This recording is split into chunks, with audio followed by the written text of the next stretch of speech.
이 시간 말씀을 받겠습니다. 이 복된 시간에 주시는 하나님의 말씀은 우리 계속해서 출애굽기 21장 우리 28절부터 마지막 36절까지 말씀입니다.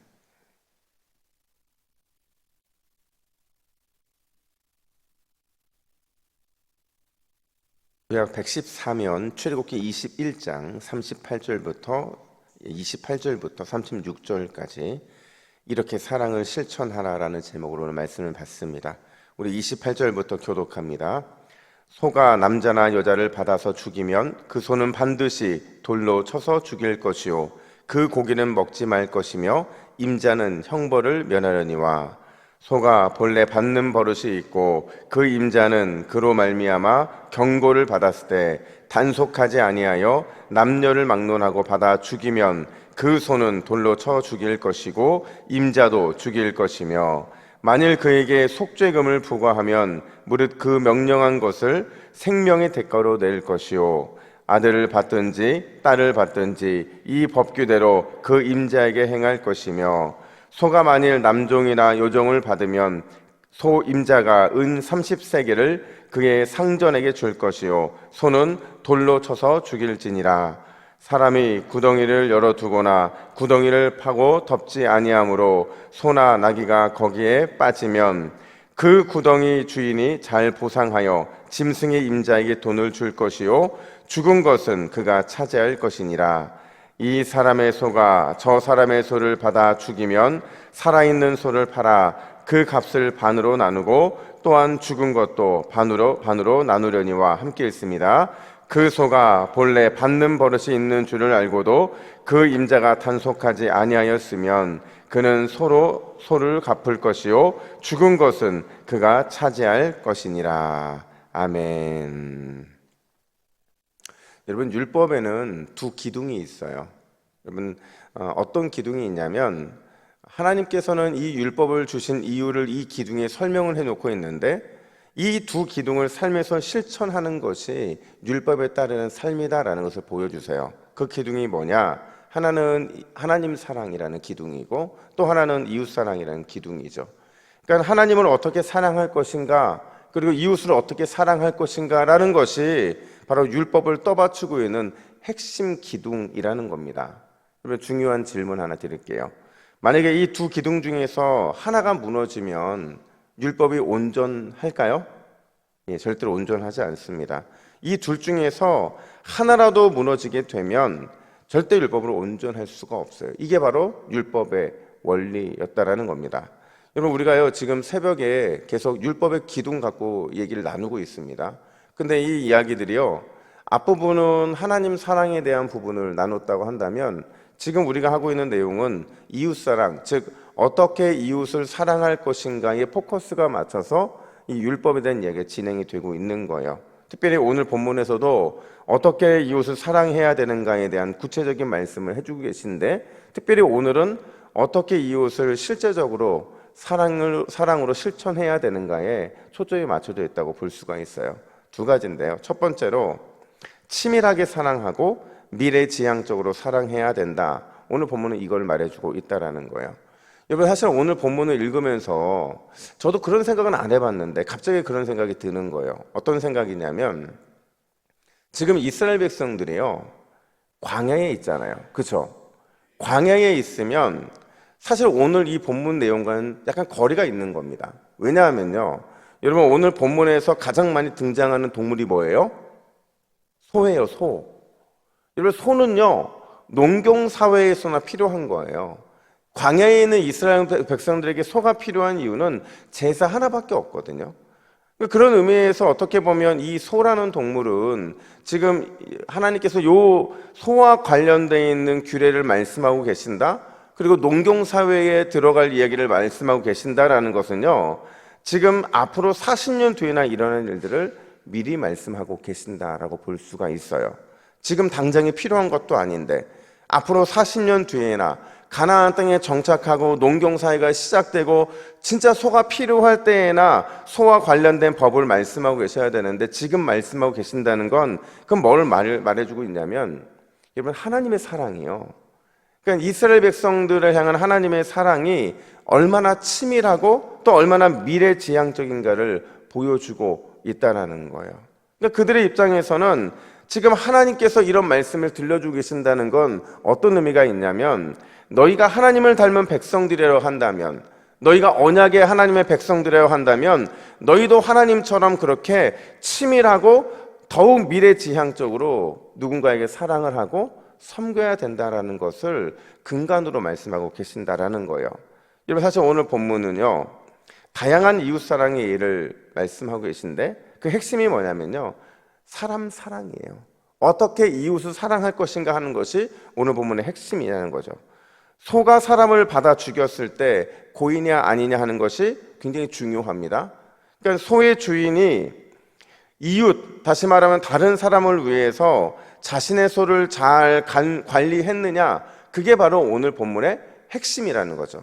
여러분, 내가 내 소를 잘 관리하는 것이 이웃사람과 어떤 관계가 있느냐고 이렇게 물어볼 수 있는데요, 여러분, 소는요 자신의 소유물이잖아요. 그러니까 내 소유물인데 내가 잘 관리만 하면 그냥 되지만, 관리를 제대로 하지 못했을 때 그것이 이웃사랑의 사랑을 실천하는 것에 방해가 된다고 한다면 그에 따른 처벌도 필요하다는 거죠. 그래서 오늘 본문에 보면 소가 사람을 받아들이는 습관이 있는 걸 주인이 알면서도 관리를 하지 않고 그 사람이 죽었을 경우에 처벌이 나오는데, 우리 29절 말씀을 같이 읽습니다. 시작. 소가 본래 받는 버릇이 있고 그 임자는 그로 말미암아 경고를 받았으되 단속하지 아니하여 남녀를 막론하고 받아 죽이면 그 소는 돌로 쳐 죽일 것이고 임자도 죽일 것이며. 여러분, 소가 사람을 죽였는데 그 책임이 그 주인이 죽는 것까지도 포함이 되어 있는 거예요. 왜요? 단순히 소가 누군가를 죽인 게 그 소의 잘못이 아니고 그 소를 잘 관리해야 되는 이 주인의 책임이기 때문에 그런 거죠. 그리고 이 책임은 뭐랑 연관이 있냐면 그 사람을 향한, 그러니까 상대방을 향한, 이웃을 향한 사랑에 대한 마음으로 그 소를 관리했어야만 됐다라는 겁니다.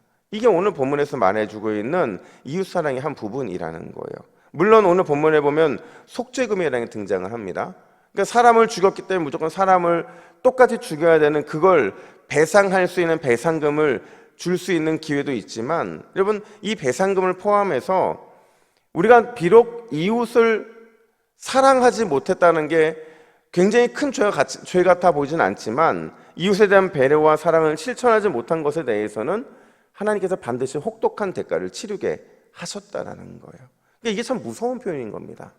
이웃에 대해서 사랑을 실천하지 못한 것, 배려하지 못한 것, 우리는 뭐 그 정도야 괜찮은 거 아니야 이렇게 생각할 수 있지만, 하나님이 보실 때에는 그게 굉장히 무서운 혹독한 대가를 요구할 만한 그런 잘못이었다라는 겁니다. 그렇게 해서라도 적극적으로 이웃에게 사랑을 실천할 수 있게 하신 게 하나님의 의도였다라는 거죠. 여러분, 저도요, 저는 사실 그런 성격은 아니지만 가끔 그런 성격들 많이 보거든요. 그러니까 막 어떤 화가 났을 때 막 쏟아붓는 분들 계시잖아요. 특히 여자분들 많이 계시거든요. 막 쏟아부어요. 막 쏟아붓고 나서 무슨 말씀하시냐면 나는 뒤끝이 없다고 맨날 말씀하세요. 근데 저는 그런 성격은 아니에요. 약간 소심해도 그런 성격은 아닌데, 근데 보통 나는 뒤끝이 없다라는 이 말이요, 실제로 맞긴 해요. 그 뒤에서 딴 말 안 하시는 경우 되게 많거든요. 근데 그것도 또 뒤에 가서 말하는 분들도 문제지만 사실은 앞에서 막 얘기하는 것도 문제일 수가 있어요. 왜냐하면 이 화를 쏟아내고 나서 그냥 나는 뒤끝이 없다고 말할 수 있지만, 그가 쏟아낸 말로 인해서 누군가는 죽을 수도 있고 누구는 큰 상처를 받을 수도 있기 때문에 그렇다는 거죠. 그러니까 우리는, 여러분, 내가 진짜 이웃을 사랑한다고 한다면, 이웃에게 적극적인 사랑을 실천하길 원한다고 한다면요, 가장 조심해야 될 것 중에 하나가 바로 이 말이라는 거죠. 말로 누군가에게 막 쏟아부을 수는 있지만 그 말이 누군가에게 상처가 되고 누군가를 죽일 수 있다고 한다면, 오늘 이 소를 제대로 관리하지 못한 책임이 주인에게 돌아간 것처럼 똑같이 우리에게도 그 책임이 돌아갈 수 있다라는 거예요. 그래서 여러분, 될 수 있으면 없는 말 해서는 안 되고 또 있는 말도 하지 말아야 되고, 어떻게 해서든지 이 소를 잘 관리하듯이 우리의 입술도 잘 관리하는 게 우리가 이웃을 사랑함에 있어서 가장 중요한 핵심 중에 핵심이라는 겁니다. 여러분, 하나님의 사랑은, 우리를 향한 사랑은 한계가 없는 줄로 믿습니다. 우리가 그 한계 없는 사랑을 받았으면 우리 역시도 한계 없는 사랑을 이웃에게 흘려보낼 수 있어야 돼요. 우리가 보통 이런 말도 하잖아요. 뭐 이 정도 사랑했으면 충분하지. 근데 여러분, 이 말을 하는 순간 우리의 사랑은 변질돼 버려요. 어떻게 변질되냐면 사랑을 사랑으로 베푼 게 아니고 사랑을 의무로 베풀어 버린 것이 되고 만다라는 겁니다. 여러분, 오늘 하루 치밀하고 미래지향적인 주님의 사랑을 받았다고 한다면 우리도 똑같이 치밀하고 또 미래지향적인 다른 사람을 충분히 배려할 수 있는 그런 사랑의 사람으로 쓰임받아야 될 줄로 믿습니다. 그래서 여러분, 오늘 특별히 우리가 오늘 하루는 진짜 우리가 말조심했으면 좋겠어요. 두 번째가 뭐냐면요, 사랑은 반드시 책임을 동반한다라는 겁니다. 여러분, 오늘 본문을 보면 비슷한 의미의 단어들인데 참 비슷한데 이 단어 다른 단어들로 많이 반복되고 있는 게 있거든요. 30절에 보니까 속죄금, 대가, 그리고 32절에 보니까 30세겔. 여러분, 이 30세겔이 어떤 세겔인 줄 아시죠? 예, 유다가 예수님을 판 게 바로 이 30세겔이거든요. 아주 공교롭게도 여기에 나오는 거예요. 30세겔. 34절에 보니까 보상, 36절에 보니까 갚을 것이라는 단어, 이런 단어가 등장을 하는데요. 이 단어가 왜 중요하냐면요, 사랑을 제대로 실천하지 못했다면, 사랑으로 누군가에게 실천하지 못해서 상처를 입히거나 이런저런 피해를 줬다고 한다면 반드시 책임을 져야 한다는 그 의미를 이 단어들 속에 넣어뒀기 때문에 그렇다는 거죠. 여러분, 그 책임이요, 당시로서는 굉장히 무거운 거였습니다. 그러니까 이 잘못 하나 한 것을 가지고 굉장히 큰 무게의 이런 이 책임을 지게 했다는 거죠. 여러분, 소가 사람을 죽이면 반드시 그 소는 죽게 돼 있어요. 이게 원리예요. 그러니까 사람을 죽게 했으면 누군가는 반드시 책임을 져야 되는 거죠. 그게 고의든 고의가 아니든 사람은 어떻게 보면 재판까지 받을 수 있지만 소는 무조건 죽게 되어 있다는 겁니다. 이게 28절에서 32절까지의 내용이에요. 또 누군가가 부주의로 인해서 타인의 소가 죽으면 산 소와 죽은 소를 서로 바꾸게 되어 있어요. 여러분, 농경사회잖아요. 농경사회에서 소가 굉장히 중요하거든요. 그리고 내일 본문에 살펴보겠지만 만약에 소로 인해서 누군가의 소를 훔쳐서 누군가에게 소를 배상하려고 한다면 그 소는요, 한 마리 훔쳤다고 해서 5마리를 갚게 돼 있어요. 그러니까 이 소라는 게요, 굉장히 중요함에도 불구하고 지금 이걸 가지고 누군가에게 피해를 입혔을 때 그 소는요, 중요해도 죽여야만 되는 거죠. 소가 중요함에도 불구하고 죽여서라도 경제적 손실을 당하게 했다고 한다면, 또 어떤 사람의 목숨을 빼앗았다고 한다면 그만한 책임을 지는 것이 진짜 사랑의 실천이라는 것을 오늘 말씀하기 때문에 그렇다는 거예요. 제가 예전에요, 이런 간증을 들은 적이 있어요. 어떤 집사님이 계셨는데 젊은 시절 굉장히 아내와 가족을 힘들게 한 거예요. 그러니까 고주망태가 돼가지고 늘 괴롭히는데, 근데 그분이요, 어느 날 갑자기 은혜를 받은 겁니다. 너무 큰 은혜를 받아가지고 너무 감사한 거예요. 사람들이 그 집사님 변화됐다고 막 이러는데, 근데 집사님은 늘 어느 이 마음 한켠이 늘 부담스러운 거예요. 뭐가 부담스러우냐면 자기는 하나님이 용서해 주신 걸로 은혜가 충만한데, 근데 그게 끝이 아니라는 생각이 너무 마음을 부담스럽게 했다라는 거죠. 그래서 기도하면서 하나님, 제가 끊임없이 이런 마음에 부담감이 생기는데 이거 어떻게 하면 좋을까요? 했는데 그날 말씀이 그런 말씀이라는 거죠. 이 황금률에 관련된 말씀이 선포되는, 그게 마음에 탁 꽂힌 겁니다. 황금률이 뭐예요? 마태복음 7장 12절 보세요. 우리 같이 한번 읽어볼까요? 시작. 무엇이든지 남에게 대접을 받고자 하는 대로 너희도 남을 대접하라. 이게요, 단순히 사랑을 실천하는 것에 이건 줄 알았는데 그것을 넘어서서 황금률이요, 다른 사람에게 사랑을 다하지 못한 책임까지도 감당해야 된다는 말로 딱 다가오기 시작한 거예요.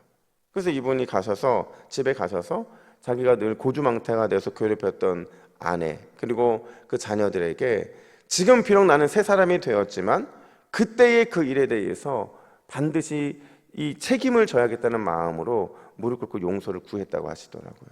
근데 그때 가족들이 그 모습을 보고 너무 큰 은혜를 받았대요. 왜냐하면 지금까지 뭐 가정에서도 그렇지만 교회에서도 그렇고 사랑에 대한 얘기를 많이 들었지만 진짜 이 책임에 대한 것까지 감당하는 모습을 보지 못했다는 거죠. 그러면서 지금도 그분들의 가족들은 늘 그래, 우리 아버지 최고라고. 여러분, 이게 왜 이런 놀라운 은혜가 발생했냐면, 사랑은요 반드시 책임까지 동반하는 것이 원칙이기 때문에 그래요. 그게 지켜져서 그게 온전히 잘 이루어지면 정말 놀라운 은혜로 나타나게 되는 거거든요. 여러분, 우리가 누군가에게 상처를 줬다면, 아픔을 주고 또 고통을 줬다고 한다면 그 속에는 여러분 우리가 책임까지 져야 되는 의무가 있다라는 것을 기억하셔야 돼요. 그게 아내라고 한다면, 그 자녀들이라고 한다면, 내 이웃이라고 한다면, 심지어 내 물질적인 손해를 보더라도 반드시 책임지는 것 주님이 우리에게 원하신다라는 거예요. 그리고 그 책임지는 모습을 통해서 하나님은 참된 이웃 사랑, 그것을 우리가 실천하고 계신지 보겠다라고 말씀하십니다. 여러분, 우리가 너무 잘 아는 삭개오가요 은혜 받고 나서 이런 고백을 하잖아요. 우리 누가복음 19장 8절 말씀 같이 읽습니다. 시작. 내 소유의 절반을 가난한 자들에게 주겠사오며 만일 누구의 것을 속여 빼앗은 일이 있다면 내 갑절이나 갚겠나이다. 아멘. 여러분, 이게 책임지는 참된 사랑의 사람이고, 이 사랑의 모습을 통해 하나님은 우리에게 주님의 영광을 받으시겠다고 말씀하시는 겁니다. 오늘 하루 주님 앞에 치열하고 미래지향적으로 우리 이웃들을 사랑하시고, 주님 앞에서 우리가 만약에 그 사랑을 다 감당하지 못한 것이 있다면 반드시 책임질 수 있는 믿음의 결단이 있는 오늘 하루가 되기를 예수님의 이름으로 축복합니다. 우리 함께 화면을 보시고 같이 읽겠습니다. 기도 제목입니다. 시작. 주여, 더욱 치열하게, 더욱 미래지향적으로 사랑을 실천하게 하옵소서. 반드시 책임질 줄 아는 사랑의 사람이 되게 하옵소서. 아멘. 함께 기도하겠습니다. 하나님 아버지, 율법은 우리에게 하나님을 사랑하면 반드시 이웃도 사랑해야 된다라고 말하고 있습니다. 하나님, 우리는 과연 하나님을 사랑하면서 나의 이웃을 진심으로 사랑하고 있는 사람인지 오늘 점검할 수 있도록 인도하여 주시고, 하나님, 사랑해야 된다면 더욱 치열하게 사랑할 수 있는 믿음의 사람들이 되게 하여 주시옵소서. 더욱 역동적으로 사랑하고 미래지향적으로 사랑을 베풀 수 있는 우리 동부교회 성도님들 되게 하여 주시옵소서. 만약 책임질 일이 있다고 한다면 반드시 책임질 줄 아는 사랑의 사람이 되어서 하나님, 우리 안에 우리 동부교회가 주님의 사랑과 또 이웃 사랑을 빼면 아무것도 남지 않는 사랑의 교회가 될 수 있도록 역사하여 주시옵소서. 감사드리며 예수님의 이름으로 기도하옵나이다. 아멘.